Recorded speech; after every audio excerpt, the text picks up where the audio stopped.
കുവൈറ്റിലേക്ക് visit അല്ലെങ്കിൽ tourist വിസയിൽ എത്തുന്ന യാത്രക്കാർക്ക് ബയോമെട്രിക് രജിസ്ട്രേഷൻ നിർബന്ധമാക്കിയിട്ടുണ്ട്. രാജ്യത്ത് പ്രവേശിക്കുമ്പോൾ ഒരിക്കൽ മാത്രം വിരലടയാളം രേഖപ്പെടുത്തണം. ഈ നടപടിക്രമം എന്താണ്? എവിടെയാണ് ബയോമെട്രിക് എടുക്കുന്നത്? നമുക്ക് വിശദമായി തന്നെ നോക്കാം. നജ്മ മജീദ് ഉണ്ട് വിവരങ്ങൾ നൽകാനായി ന്യൂസ് ഡെസ്കിൽ നിന്നും. നജ്മ, എന്താണ് ബയോമെട്രിക്? അജി പറഞ്ഞതുപോലെ കുവൈറ്റിൽ എത്തുന്ന ആളുകൾക്ക് ഇനി ബയോമെട്രിക് രജിസ്ട്രേഷൻ നിർബന്ധമാക്കുന്ന ഒരു സാഹചര്യമാണുള്ളത്. അത്തരം നിർബന്ധിത സാഹചര്യങ്ങൾ വരുമ്പോൾ സ്വാഭാവികമായും കുവൈറ്റിലേക്ക് യാത്ര തിരിക്കാൻ തയ്യാറെടുക്കുന്ന ആളുകൾ, അവിടെ ജീവിക്കുന്ന ആളുകൾക്കൊക്കെ സംശയങ്ങളുണ്ടാവും, ആശങ്കകളുണ്ടാവും. അത്തരം സംശയങ്ങളൊക്കെ നമ്മൾ വിശദമായി തന്നെ പരിശോധിക്കുകയാണ്. എന്താണ് ബയോമെട്രിക് രജിസ്ട്രേഷൻ എന്നുള്ളതാണ്. പ്രേക്ഷകർക്കറിയാം എന്താണ് ബയോമെട്രിക് രജിസ്ട്രേഷൻ എന്നുള്ളത്. വിരലടയാളം രേഖപ്പെടുത്തുന്ന പ്രക്രിയയാണ് നമ്മൾ ബയോമെട്രിക് രജിസ്ട്രേഷൻ എന്നുള്ളത് കൊണ്ട് ഉദ്ദേശിക്കുന്നത്. ഇനി എന്തിനാണ് കുവൈത്തിൽ അത്തരം ഒരു നിർബന്ധിത സാഹചര്യം വരുന്നത് എന്നുള്ളതാണ്. പാസ്പോർട്ടും വിസയും ബയോമെട്രിക് ഡാറ്റയുമായി ബന്ധിപ്പിക്കുക എന്നുള്ളതാണ് രാജ്യം ഇതുകൊണ്ട് ഉദ്ദേശിക്കുന്നത്. ഇനി സന്ദർശകന്റെ വരവും പോക്കും രാജ്യത്തിന് നിരീക്ഷിക്കാം എന്നുള്ളത് തന്നെയാണ് ഇങ്ങനെയൊരു നിർബന്ധിത സാഹചര്യത്തിന്റെ ലക്ഷ്യം എന്നുള്ളത്. മറ്റൊന്ന്, എവിടെയാണ് ബയോമെട്രിക് രജിസ്ട്രേഷൻ ചെയ്യേണ്ടത് എന്നുള്ളൊരു സംശയം സ്വാഭാവികമായും ഉണ്ടാകും.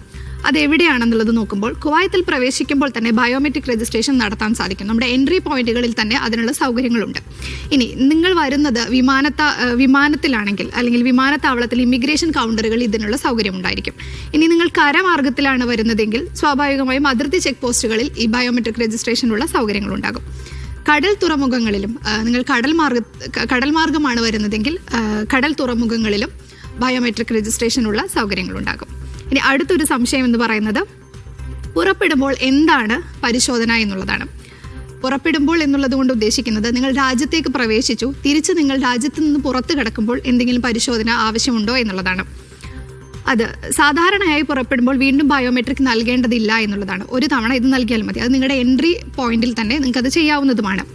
ഇനി അതിൻ്റെ ആ സമയത്ത് പരിശോധിക്കുന്ന കാര്യങ്ങൾ എന്ന് പറയുന്നത് വിസയുടെ സാധുത തന്നെയാണ്. നമ്മൾ സ്വാഭാവികമായും എല്ലാ യാത്രയിലും അത് ചെയ്യുന്നതുമാണ്. എൻട്രിയിലും എക്സിറ്റിലും ഒക്കെ അത് ചെയ്യുന്നതാണ്.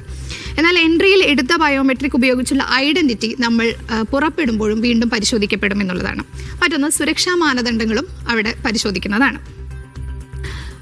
ഇനി അവസാനമായി വരുന്നത്, എൻട്രിയിൽ ബയോമെട്രിക് പൂർത്തിയാക്കിയിട്ടില്ലെങ്കിൽ നിങ്ങളുടെ എൻട്രി സമയത്ത് രാജ്യത്തേക്ക് പ്രവേശിക്കുന്ന സമയത്ത് ഒരുപക്ഷെ നിങ്ങൾക്ക് ഇത് പൂർത്തിയാക്കാൻ സാധിച്ചിട്ടില്ലെന്നിരിക്കെ, ഇപ്പോൾ ഇതൊരു നിർബന്ധിത സാഹചര്യമായിട്ട് നിലനിൽക്കെ ഇതിനു മുമ്പ് തന്നെ ഈ ഒരു സാഹചര്യം വരുന്നതിന് മുമ്പ് തന്നെ രാജ്യത്തേക്ക് പ്രവേശിച്ച ആളുകളുണ്ടാവാം. അത്തരത്തിലുള്ള ആളുകൾ ഒരുപക്ഷെ ഇത് ഇങ്ങനെ ഒരു ബയോമെട്രിക് രജിസ്ട്രേഷൻ ചെയ്തിട്ടില്ലായിരിക്കാം. അങ്ങനെയുള്ള ആളുകൾക്ക് അതുമായി ബന്ധപ്പെട്ട കേന്ദ്രങ്ങളിലെത്തി അത് നിർബന്ധമായും പൂർത്തിയാക്കിയിരിക്കണം എന്നുള്ളതാണ്. ഇത്രയുമാണ് ബയോമെട്രിക് രജിസ്ട്രേഷനുമായിട്ട് സംസാരിക്കാനുള്ളത്. ഇതിൽ ചുരുക്കി പറഞ്ഞാൽ നിങ്ങൾ എൻട്രിയിലും എക്സിറ്റിലും ഈ ബയോമെട്രിക് രജിസ്ട്രേഷൻ നിർബന്ധമാണ് എന്നുള്ളതാണ്. അപ്പോൾ നിങ്ങൾ എൻട്രി സമയത്ത് ഇത് ചെയ്തിട്ടില്ല എങ്കിൽ ഉറപ്പായും എക്സിറ്റ് സമയത്ത് ഇത് ചോദിക്കും. അപ്പോൾ ഉറപ്പായും ഇത് എവിടെയാണ്, ഏത് കേന്ദ്രങ്ങളിലാണ് ഇതിനുള്ള സൗകര്യങ്ങൾ ഉണ്ടാകുക എന്ന് അന്വേഷിക്കുക. ഉടനെ തന്നെ അത് ചെയ്യുക.